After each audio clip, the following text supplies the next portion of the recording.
Olha essa matéria aqui. O Partido Comunista diz: não politizem o acidente de Renoko. Será aceitável exibir apenas imagens violentas de ativistas em sala de aula?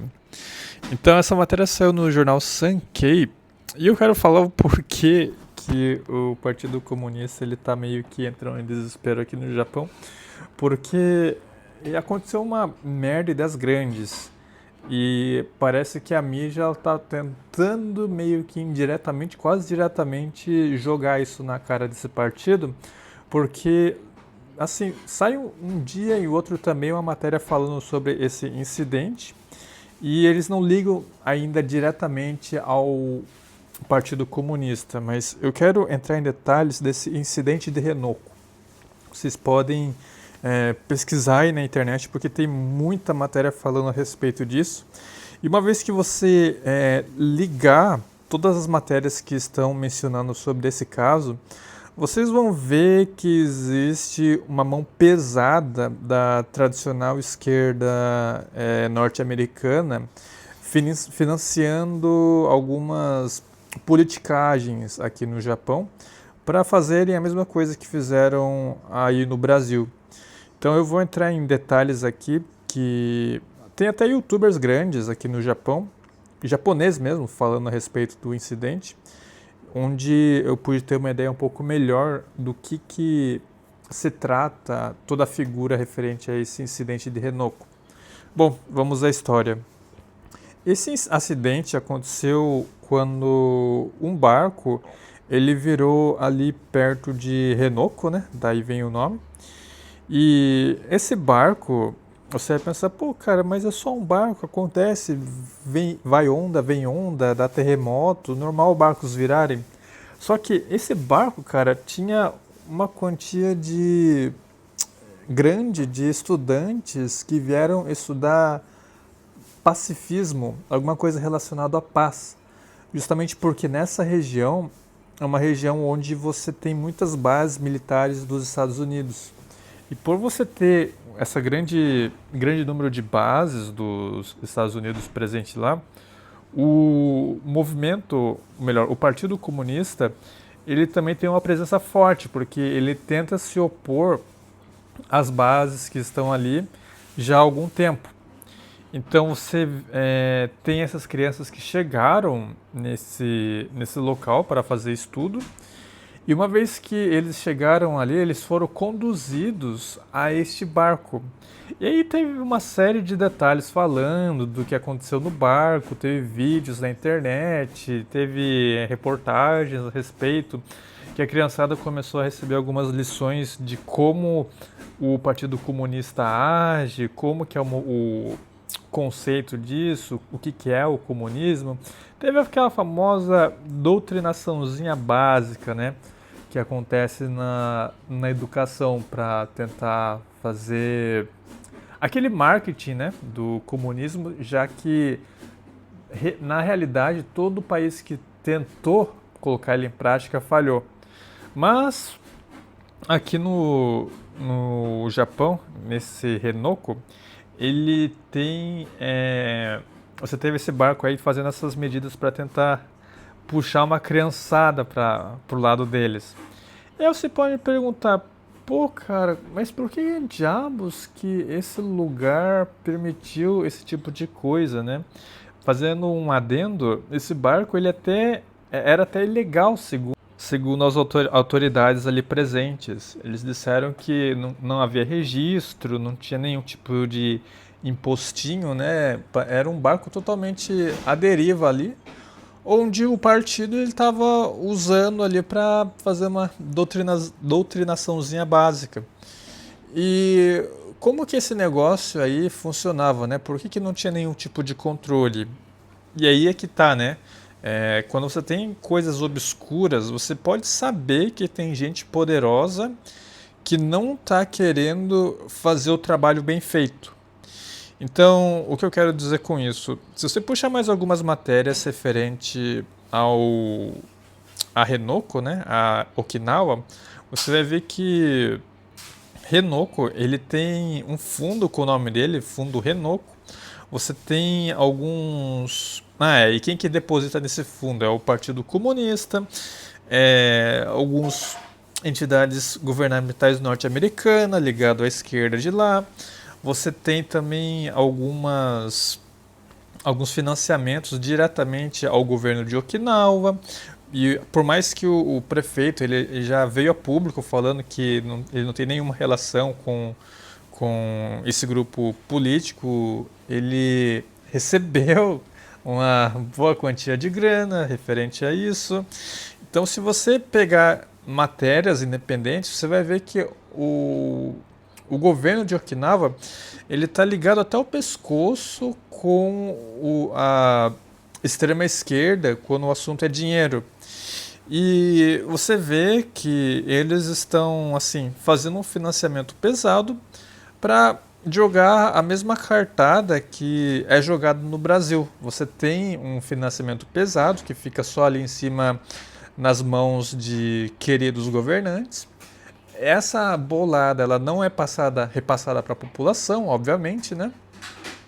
E no caso da população, o que a população recebe é nada mais, nada menos do que a famosa doutrinação, né? Aquele conhecimento lindo de que o comunismo vai ser uma maravilha onde todas as pessoas vão poder viver na total igualdade sem nenhuma configuração de classes.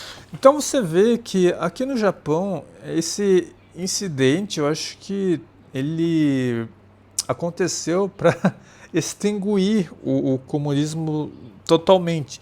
Mas por mais que tenha acontecido esse acidente, né, e o partido ele seja irrelevante, ainda existe uma força muito grande externa, né?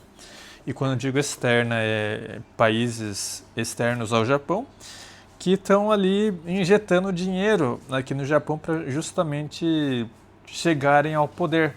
Da mesma forma, a receitinha gramsciana que vem dado resultado em todos os países já existentes. E agora, né, que você tem os erros desse governo, e não só esse, mas a sucessão de governos, entre aspas, de extrema direita, entre aspas, no poder aqui no Japão, com uma caganeira de ações econômicas que não está nem assim, nem um pouquinho distante das ações que a própria galera de esquerda curte, né, fazer um estado grande, você vê que vira terreno fértil para os comunistas porque houve uma sucessão de muitos erros que levaram a população a ficarem num estado de grog referente à política. Eu não sei qual o adjetivo utilizar aqui, mas a pessoa passa a ter aquela mesma opinião que o brasileiro tem de desesperança ao governo. Eu acho que há uns 20 anos atrás, quando ninguém... assim, a internet não era tão popular, a galera tinha um sentimento de desesperança ao Brasil, porque você ouvia falar que a política era um negócio que não tinha jeito, que o político ele só mente, que não era interessante você depender de políticos, porque não... Era só mentiras que existia. Eu lembro quando eu era criança, eu via dos meus pais, eu via dos amigos dos meus pais, eu via dos meus coleguinhas e seus pais também. Então, a mesma coisa acontece no Japão, né? Só que aqui você tem um pouco mais de informação hoje em dia. Só que o sentimento que eu percebo estando aqui é o mesmo. É esse sentimento meio que morno de algo que, assim, não vale a pena você levar em conta, porque o que deveria ser mudado, ninguém está a fim de fazer. Tomar o remédio amargo. E aqui é um pouco mais crítico, porque embora haja a crítica, né, de que ninguém quer fazer nada, o que deve ser feito, o japonês também não quer, né? Ele quer viver gostoso no welfare state, mas ele também não quer deixar de arrumar o seu poder de compra. E aí ele fica nessa dúvida, né? Será que eu perco meu welfare state ou será que de repente eu ganho o poder de compra? As duas coisas não dá, né, meu amigo?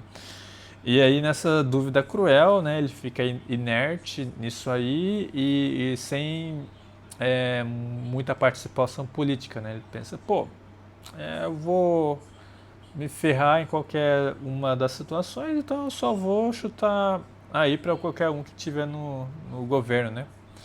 Então, o Partido Comunista, ele vê esse desinteresse do cidadão japonês como um terreno fértil para ele começar a martelar as ideias dele, né? Olha só, a gente tem essa paranoia aqui, onde todo mundo pode ser igual e a gente pode receber dinheiro de forma igual, podemos viver de uma forma bacana, assim, sem grandes diferenças e toda aquela baboseira que é vendido para você, principalmente quando você entra na faculdade pública, né? Eu lembro quando eu entrei na USP, sim, eu fui estudante da Universidade de São Paulo, mas pelo contrário do que todo mundo espera, eu acabei indo para o lado extremo radical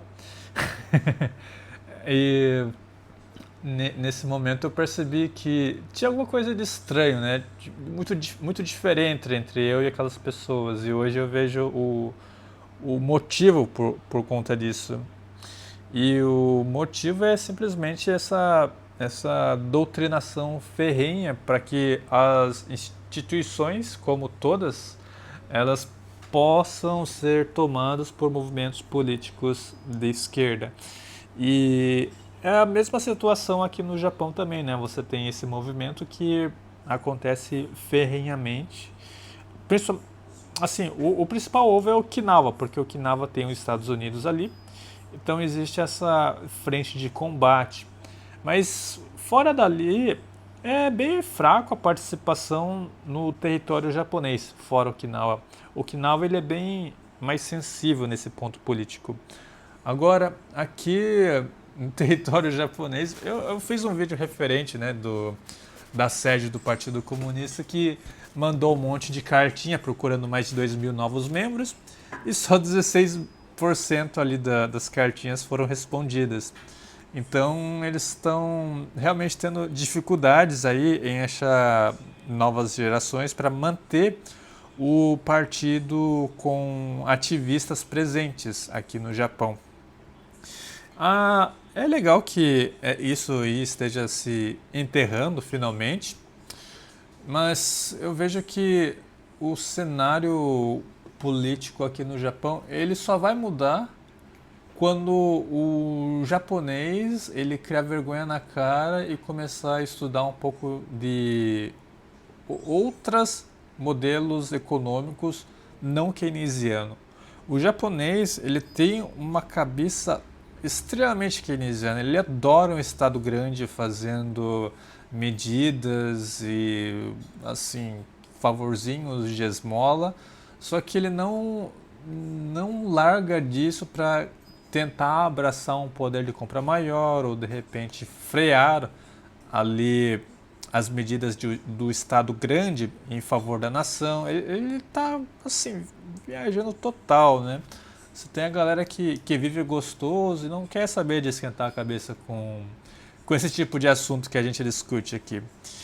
Então, se você espera vir para cá para de repente discutir política, acho que a galera aqui tem uma cabeça um pouco mais, tem uma cabeça bem mais estudiosa quanto a esses assuntos de sociedade, porque eles têm uma disciplina de sociedade no ensino fundamental e médio. Meu amigo, assim, uma coisa é você discutir algo que você sabe, outra coisa é discutir algo que você nunca ouviu falar na vida. Eles nunca ouviram falar na vida esse tipo de pensamento que a gente tem de mais fácil acesso aí nas Américas. Então, para fazer o Japão totalmente funcionar do jeito que ele deveria funcionar, da mesma forma que o Brasil ele tem que funcionar como fazendão que ele é, você não ensina esse tipo de coisa para um japonês. Você não consegue discutir ou trazer essas ideias que a gente discute aqui, infelizmente.